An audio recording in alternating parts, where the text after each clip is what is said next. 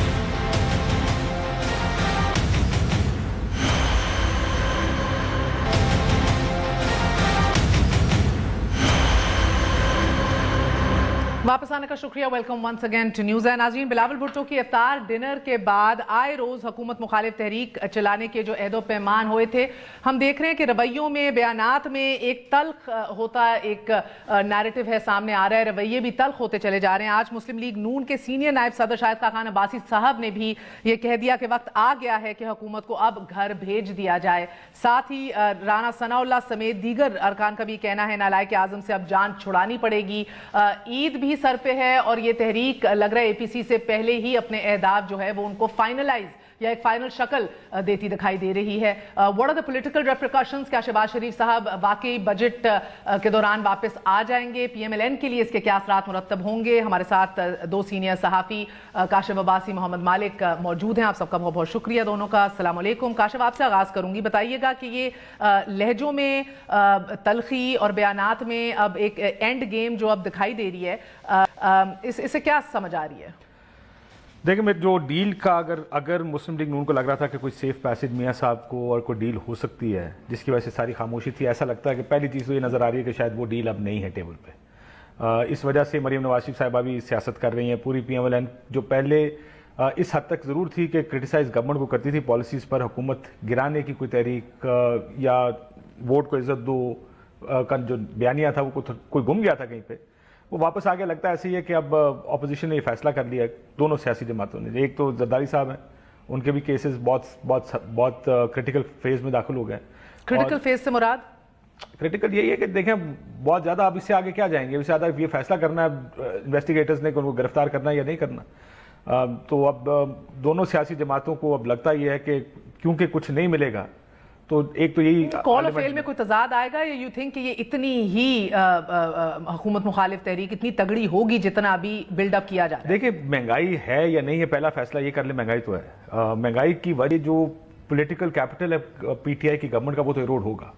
وہ جو ایک نعرے کے ساتھ آئے تھے کہ ہم اس ملک کو ٹھیک کریں گے، ریفارمز لے کر آئیں گے، ریفارمز ہیں ہی نہیں اور مہنگائی بڑی ہے اور لوگوں کو، عام آدمی کو پنچ کر رہی ہے. یہ automatically plays in favour of opposition.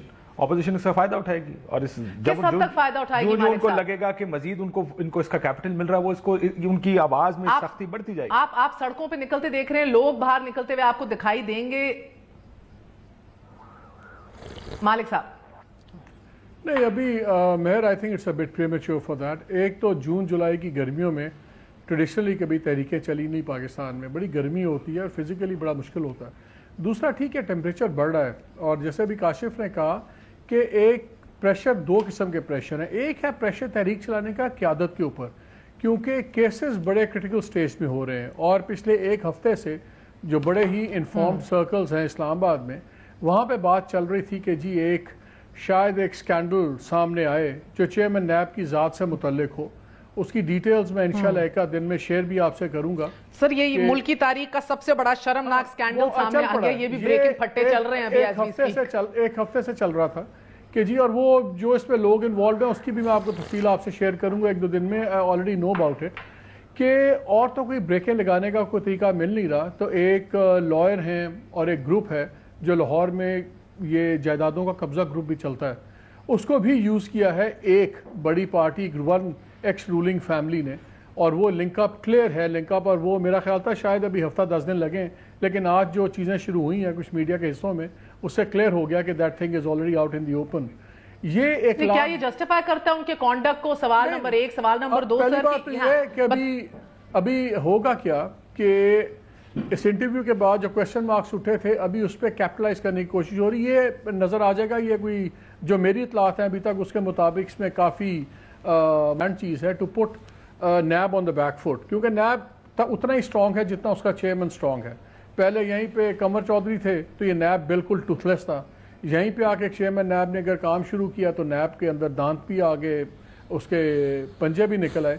تو اگر آپ نیوٹرلائز کر دیتے ہیں چیئرمین نیب کو تو آپ کے آدھے، اور کچھ نہ بھی ہو، اگر کنٹروورسی بہت بڑی آپ بنا دیں تو ٹینشن ڈائیورٹ ہو جاتی ہے چیئرمین نیب. اور پوٹینشلی اس میں ڈسٹرکٹیو ایلیمنٹس ہیں اس کنٹروورسی میں. سر، یہ جو اب خبر بھی آ رہی ہے کہ یہ ہلا دینے والے، دیکھیے یہ ہمیشہ ڈیپینڈ کرتا ہے. اب گیم چل رہی ہے برنکمن شپ کی. اپوزیشن ایک پریشر بنانے کی کوشش کر رہی کہ شاید گورنمنٹ بلنک کرے. دوسری طرف اب ایک پریشر بنایا جا رہا ہے نیب کے چیئرمین کے اوپر کہ چیئرمین نیب بلنک کرے، کیونکہ اگر ان دونوں میں سے کوئی بھی بلنک کرتا ہے تو ریلیف دو بڑی پارٹیز کے دو بڑے خاندانوں کو ملتی ہے. تو یہ اب بڑی انٹرسٹنگ سچویشن ہوگی ہے وچ کین ٹرن اگلی آلسو. اب بڑا امپورٹنٹ ہو جائے گا اسٹیبلشمنٹ کا رول بھی، کہ اسٹیبلشمنٹ کہاں کھڑی ہوئی ہے. ان کا وزن اور بھی بڑھ جائے گا. ان کی جو سی پوزیشن آف انفلوئنس ہے گورنمنٹ کے اوپر کسی بھی طرف چیزیں کرنے کی وہ اور بھی بڑھ جائے گی، کیونکہ بہت بڑا اب اسٹیبلائزنگ رول ان کا ہوگا. کہ وہ کیا رول کرتے ہیں. میرا خیال ہے اب صحیح پیلس انٹریکس کا ٹائم آیا ہے, اب صحیح بیہائنڈ دا سینس دوبارہ چیزیں ریوائیو ہوں گی. یہ گورنمنٹ کے جانے آنے کا فیصلہ اس وقت جیسے حالات ہیں میرا خیال ہے ابھی سڑک پہ نہیں ہوگا, یہ فیصلہ کوریڈورز آف پاور میں ہوگا. اور وہی ابھی ہمیں یہ لیٹسٹ اسکینڈل نے بھی بڑا کلیئر کر دیا ہے کہ فوکس کس جگہ پہ ہے. لوگوں کے لیے ٹھیک ہے تقریریں آپ کریں گے, آپ مومنٹم بنائیں گے, اور کاشف کی بات بالکل ٹھیک ہے, یہ جو مومنٹم اتنا آیا ہے وہ اس لیے آیا کہ تمام امیدیں ٹوٹ گئیں. جو لاسٹ ایک دو ڈیسپریٹ اٹیمپٹس ہوئی تھی تھرو فیملی کنیکشنز کہ جو پرائم منسٹر تک پیغام بھی پہنچایا گیا تھا, اور میں تو پہلے بھی کہتا رہا ہوں, میں اور بلکہ کاشف میرے پروگرام میں ہم ڈسکس کر رہے تھے کہ این آر او کے اوپر سب سے بڑی رکاوٹ فرینکلی نہ تو اس میں جوڈیشری ہے, نہ اس میں راولپنڈی ہے, اس میں پرائم منسٹر ہی ہیں. تو اگر آپ پرائم منسٹر کو بلنک کروا پائیں کسی طریقے سے, آپ چیئرمین نیب کو بلنک کروا پائیں, تو شاید آپ کو وہ ریلیف کی امید جاگ جاتی ہے جو ویسے نہیں ملنی.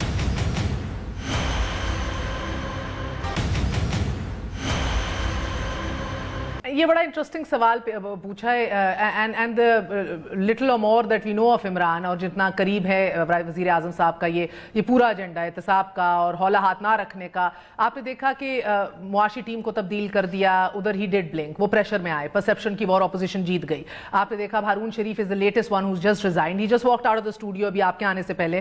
ان کو بھی یہی اندر ٹسل آف پاور چل رہی ہے, اختیارات کا مسئلہ ہے, ایگوز کا مسئلہ ہے, اسٹرکچرل فلو نہیں کام کر رہا, اختیارات نہیں دیے جا رہے. ڈو یو تھنک کہ اس ایک ایشو کے اوپر اتنا ولنریبل یا بنایا جا سکتا ہے عمران خان کو, اپوزیشن کی طرف سے اتنا پریشر ڈالا جا سکتا ہے بقول مالک دیٹ ہی بلنکس؟ دیکھیں یہ صرف عمران خان صاحب پر پریشر نہیں ہے, میں نے یہ نہیں کہا کہ تحریک چلے گی, میں کہا وہ پریشر ڈالیں گے, آواز میں سختی بڑھے گی, بیانات زیادہ سے زیادہ سخت ہو جائیں گے, from criticising just the economy to seeing کہ حکومت جانے کا وقت آ گیا ہے, اب ہم حکومت گرا دیں گے, یہ نالائکوں کی حکومت نہیں چل سکتی. یہ زیادہ زیادہ پریشر ڈال کے کئی دفعہ واٹر ٹیسٹ کیا جاتا ہے کہ جی اس کے اوپر جواب آگے سے کیا آتا ہے. ظاہر ہے ابھی ان کو بھی پتا ہے کہ مہینہ ڈیڑھ مہینے میں تو اے پی سی کی تاریخیں آئیں گی, اے پی سی ہوگی, پھر اے پی سی پہ اتفاق ہوگا نہیں ہوگا, لیکن یہ ٹیسٹ زنا چاہتے ہیں واٹرز کو کہ اس کا رد عمل آگے سے کیا آئے گا. کوشش تو یہی ہے کہ حالات اس طرح کے بنا دیے جائیں کہ اس کے علاوہ آپشن ہی کوئی نہ رہے کہ سارے بیٹھ کے پھر سٹیک ہولڈرز بات کریں آپس میں اور دیکھیں کہ اس کا حل کدھر سے نکل سکتا. سو یہ پریشر تو وہ ڈالتے رہیں گے. ہے شہباز شریف بین میڈ irrelevant؟ کیا ان کی ابھی بھی وہ وقت وہ ہے؟ Shehbaz Sharif in my opinion was always irrelevant. میرا خیال ہے کہ شہباز شریف صاحب کی ایک آڈینس ضرور تھی کسی ایک جگہ پر کیونکہ وہ اتنے ہاسٹائل نہیں تھے, لیکن وہ راستہ بھی ختم کر دیا جب ان کے اوپر, ان کے بچوں پہ, ان کی فیملی کی خواتین پر کیس بنائے گئے. تو وہ جو راستہ تھا, وہ جو ایک ان کا بیانیہ تھا جو وہ سمجھانے کی اپنے خاندان کو کوشش کرتے کہ یہ راستہ زیادہ بہتر ہے, بات چیت کریں, بات چیت سے مسائل حل ہوتے ہیں, آپ کو ریلیف بھی ملے گا, وہ راستہ بھی بند ہو گیا. شہباز صاحب پولیٹیکلی تو پہلے سے ریلیونٹ تھے, صرف ان کی جو افادیت تھی وہ یہ تھی کہ وہ کچھ کوارٹرز میں ایکسیپٹیبل ضرور تھے, ان سے بات چیت ضرور کر سکتے تھے. میرا خیال ہے شہباز صاحب کا بیانیہ اس لیے بیٹھ گیا کیونکہ انہوں نے کہا دیکھ لیں آپ کے ساتھ کیا ہوا. سو اب شہباز صاحب تو میرے لیے پولیٹیکلی تو کبھی بھی ریلیونٹ نہیں تھے. جب مریم بی بی نے ہاتھ اٹھانا تھا, جب میاں صاحب نے باہر آنا تھا, فیملی نواز شریف فیملی نے رول کرنا ہے, شہباز شریف فیملی نے رول نہیں کرنا. آپ نے دیکھا کہ حمزہ شہباز کس کونے لگایا تھا اس افطار میں, گاڑی تو انہوں نے چلائی لیکن جو سینٹر سٹیج تھا وہ شہباز صاحب, وہ حمزہ شہباز کے پاس نہیں. سو ان کی واپسی سے پھر کیا ایکسپیکٹ کیا جائے مالک صاحب؟ کن کی بات چیت سے؟ شہباز شریف صاحب کی واپسی سے. نہیں, I totally agree with Kashif. I think وہ اب سائڈ آف فیملی irrelevant ہو گئی ہے. اور دیکھیے ہمارے یہاں گاڑی چلانے کا بڑا ایک انٹرسٹنگ ہسٹوریکل کانٹیکسٹ ہے. کھر صاحب چلاتے تھے بھٹو صاحب کی گاڑی, پھر حاکمین مرحوم وہ چلاتے تھے محترمہ بے نظیر بھٹو کی کار. اور مجھے یاد ہے ہم اس وقت ینگ رپورٹرز ہوتے تھے, تو حاکمین صاحب نے ہمیں بعد میں آ کہنا یار اپنی رپورٹ میں یہ ضرور لکھنا وہ AK-4 میں بیٹھی نہیں گی, پجیرو ہوتی تھی. تو یہ بڑی کونوٹیشن ہوتی تھی گاڑی کون چلاتا ہے, لیکن اس کی سب سے بڑی کونوٹیشن یہ تھی کہ جو گاڑی چلا رہا ہے وہ ساتھ بیٹھے والے کا رائٹ ہینڈ مین ہے, اور اس نے اس کی سپریمیسی انکویسچنبلی مان لی ہوئی ہے.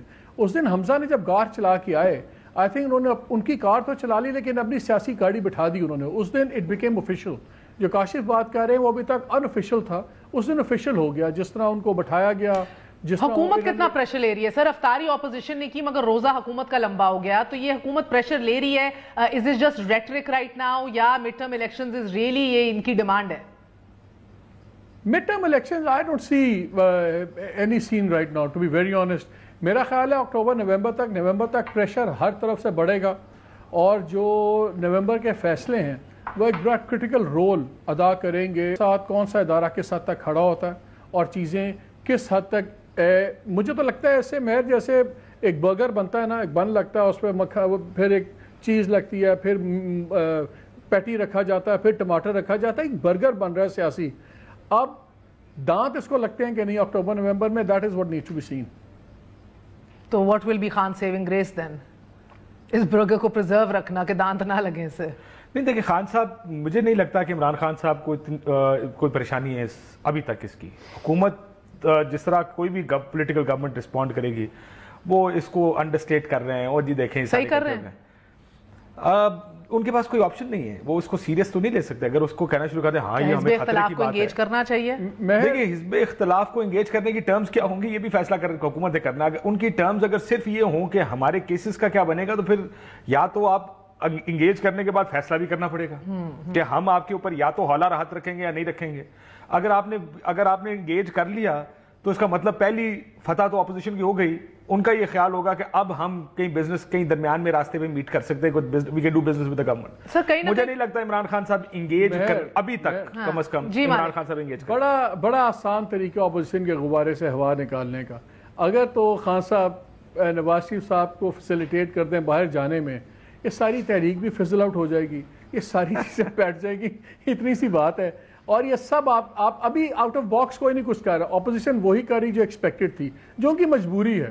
گورنمنٹ وہی کر رہی ہے جو ہر گورنمنٹ کی عادت ہے, انڈرسٹیٹ کرو, شرگ آف کرو اپوزیشن کے اپنے پریشر. کوئی انپریڈکٹیبل چیز انہونی نہیں ہو رہی. صرف چیز یہ ہو رہی ہے کہ ادھر پریشر کس چیز کا ہے کہ جو ان کا پہیہ کا ایک پورا سرکل کاٹ چکا ہوا ہے نواز شریف صاحب کا. گورنمنٹ چلی گئی, ان کو سزا ہو گئی, یا وہ سیکنڈ فیز میں اپنے آرڈیل کے. اب ان کا زرداری صاحب پہ آرڈیل شروع ہونا تھا تو آپ نے ایک حملہ کر دیا چیئرمین نیب پہ, دوسرا حملہ آپ اسٹریٹ پہ آ رہے ہیں. کرٹیکل فیکٹر کیا ہے, if you keep your eye on the ball, critical issue کہاں سے ہوا ہے کہ زرداری صاحب اندر جاتے ہیں یا نہیں, یا میاں صاحب باہر آتے ہیں نہیں. آپ ایک ایکویشن کو ڈسٹرب کر دیں, میاں صاحب باہر چلے جائیں, آپ دیکھیے گا آپ کی تحریک ایک تو اندر جا ہی جا رہا ہے, دوسرا باہر آ رہا ہے کہ نہیں. اسلام آباد کی خبر یہی ہے کہ ایک اندر جائے گا ایک باہر جائے گا. اسلام آباد کی خبر جانے کی تو تحریک میں خبر ہے سر, باہر آنے کی نہیں ہے خبر. جی میں آپ کو بتا رہا ہوں کہ خبر یہ ہے کہ ایک اندر جائے گا ایک باہر جائے گا. دیکھیں وہ بھی بچے نہیں بیٹھے ہوئے. میرا خیال ہے کہ کہیں نہ کہیں یہ بحثیں ہو رہی ہیں, یہ نہیں کہ نہیں ہو رہی. میں ظاہر ہے بہت سے سرکلز ہیں جو فیصلہ کرتے ہیں کہ عمران خان صاحب اکیلے نہیں جو فیصلہ کرتے ہیں, ان کے ہاتھ میں فیصلہ ہے بھی نہیں. اور میرا خیال ہے کہ اب وہ ذرا اس ریٹر کے اوپر ہاتھ ہلا رکھیں گے کہ ہم نہیں جانے دوں گا, NRO نہیں کروں گا. یہ فیصلہ بھی کہیں نہ کہیں حکومت میں ہوا ہے کہ یہ ہوگا, لیکن جب فیصلہ ہوگا, بڑا فیصلہ ہوگا, تو ظاہر ہے اس میں یہ ہوگا کہ اس ٹرموئل کو کیسے روکنا ہے. اگر اس کا راستہ ایک ہی نکلتا ہوا تو شاید وہ راستہ استعمال. بہت بہت شکریہ محمد مالک, کاشف عباسی. گڈ نائٹ, اللہ حافظ.